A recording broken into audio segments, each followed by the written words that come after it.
Well, hello everyone, and welcome to the show. Today we're going to kind of return back to some backup type of information that we were doing. And I might have had a bonehead moment here. Maybe, maybe not. Let you be the judge. Right as we roll title, we'll talk about it. Well, this is the task for this video. We don't have any disk on the beach, so what is the cheapest, easiest solution to do that? Right here, a generic DVD read-writable. Won't do the Blu-rays, but it will do DVD, so we can at least play old CD-based games and files and whatnot.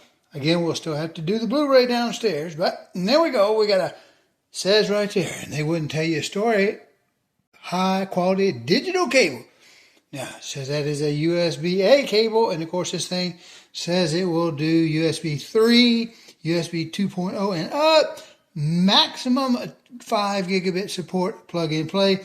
We'll see if we can then plug this cable into the back of our little yellow ports on the beast. Anybody that has watched my show, remember recently I bought a couple of these little guys. They're $18. They're just an external enclosure for a NVMe. Okay. And it's serial. And of course we can get some for $80. You can get one that will do up to USB 4.0, 4 gigabytes. I haven't seen any 80 gigs yet, or the Intel equivalent to that USB 4.0, 40 gigs. And that works pretty good. It starts to speed up pretty well. The problem that we have when we move away from something like the optical drive is an optical disc, a Blu-ray, DVDs, they're generally said to last about 20 years. I suspect they'll do longer than that if you just keep them protected from getting scratched and keep them from getting too hot. I think they'll probably last a lot longer than that. But they're sort of thought to be 10 to 20 years, something like that.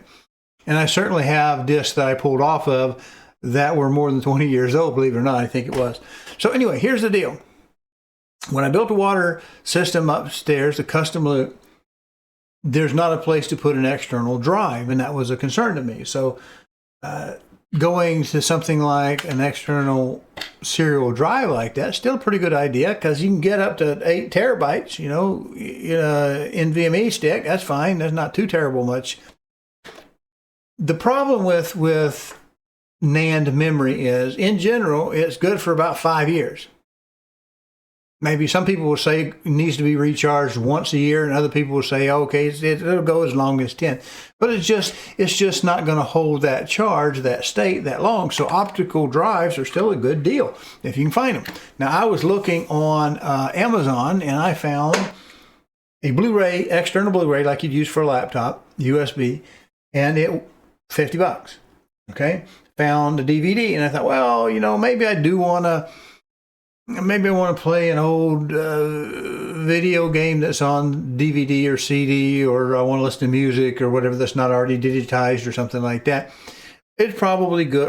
Or for instance, like I was looking at some old WinNT disc, and I thought, well, they're bootable from a disk drive, not from something else. I guess I could image them off or something downstairs. My big fear was that my Blu-ray would die and I wouldn't be able to get another device to read the old discs that needed to be organized. Turns out they're pretty good. So I bought the cheaper one. That's the possible bonehead move. I might have wanted to go ahead and get a Blu-ray to have a backup. I just didn't think about it. I'm not an idiot. I just didn't really think about it at the time. And I thought, well, $50, $17.99, $50, $17.99. I still got me a stack of DVDs and I don't have any Blu-rays. Well, we can play whatever. So I got that. So we're going to do a little quick review on that. Here's a picture of it. The brand I got, it's really kind of a no-name brand on Amazon. $18, works well. It's a little slow because it's USB, so it has to speed up, but it'll work good for a laptop. And if you're looking for another way to back your data up on a laptop and you really don't want to carry around a stick like this, you can do DVDs and Blu-rays with your laptop too if you have a burner. So anyway, and they'll last longer. So anyway, that's it. Let's roll the little bit of footage. I've talked longer than it takes to run the actual demonstration of it, proving that it works.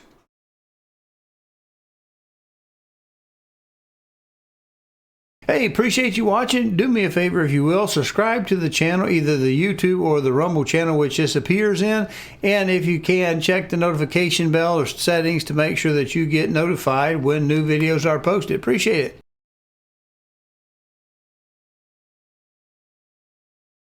Well, alrighty, we're going to give this DVD recorder a shot. It does take two hands to push the tray in, which makes it impossible for me to video this holding a camera. Alrighty, well, we have it loaded up.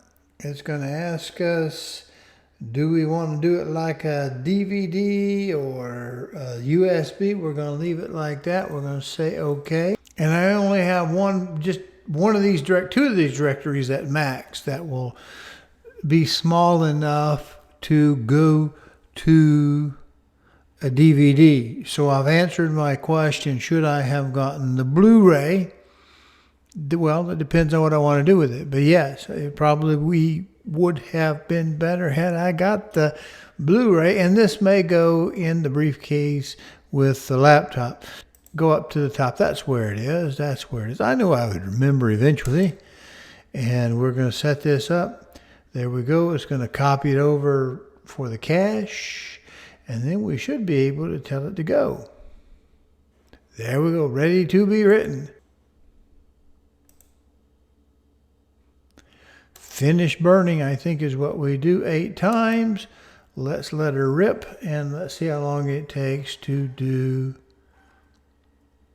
4.7 gigabytes, although I think this is 310 or something like that. Yes, we should have bought the Blu-ray instead of the DVD, but this one will go nice in with the laptop as we travel.